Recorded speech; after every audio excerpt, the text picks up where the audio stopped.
Okay,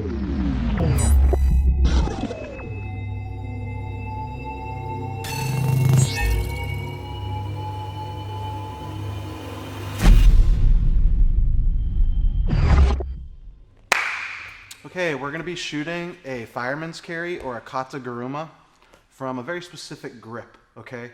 So I want to be able to control my opponent's lead side, their arm. So if Gabriel's leading with his left foot and I also lead with my left foot, I want to control his left arm for this, okay? Which isn't the easiest grip to get, but let's just throw everything aside and you could refer to a lot of the gripping exchanges that we learned in the judo, J-Flow judo section to be able to get that sleeve. But for now, we're just gonna get it, okay?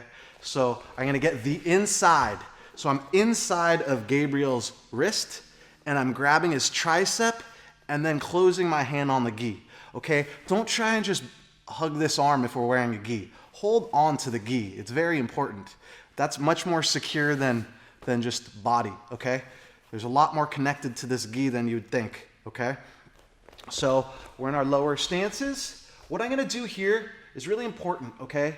And I'm gonna change levels and my hand is gonna go straight. It's not gonna come up. Like you see a lot of people doing fireman's carries and it's like spinach with Popeye.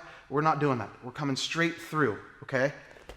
So I change levels and I come straight through his legs and I wrap down around the calf. So if he does sprawl or bring this leg back, I own that leg.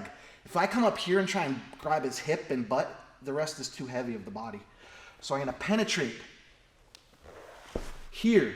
When this leg comes back, which it's going to, I'm gonna step, okay?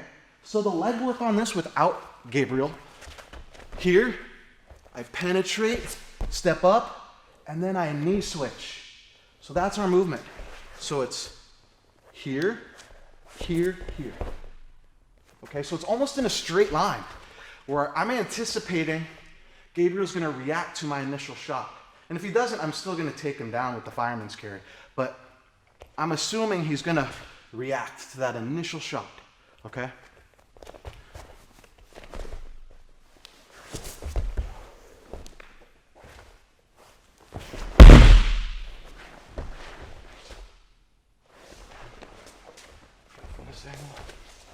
So I get the arm and the tricep right here.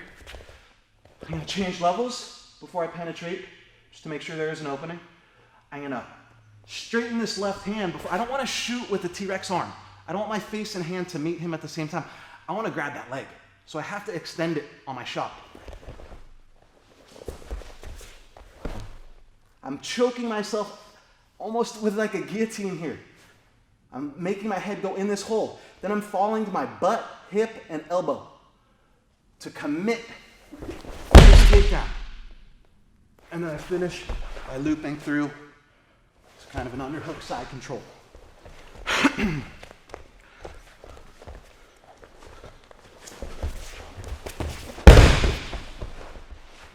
Okay, so the most realistic time this takedown is going to work is when your opponent is moving backwards, okay?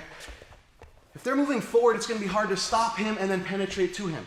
So this one's really good for people that are in this realm. Heel heavy, moving backwards, looking to almost pull guard. Okay, so when we start this, we're anticipating, yes, this is happening. Okay, so it's a good way to train it.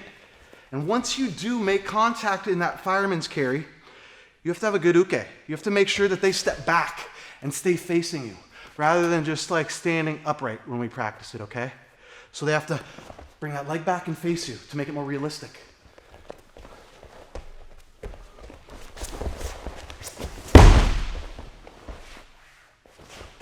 Last one. Backwards.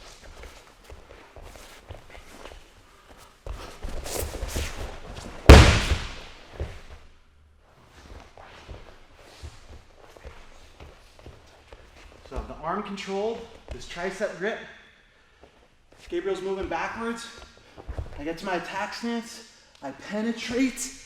He steps back, and that's what's pulling me into this position, is him sprawling. So you have to make sure your opponent and partner, your partner in practice when you're learning this, does that. Goes, huh, rather than just standing there. It's gonna make this difficult. And we have a different fireman's for that guy.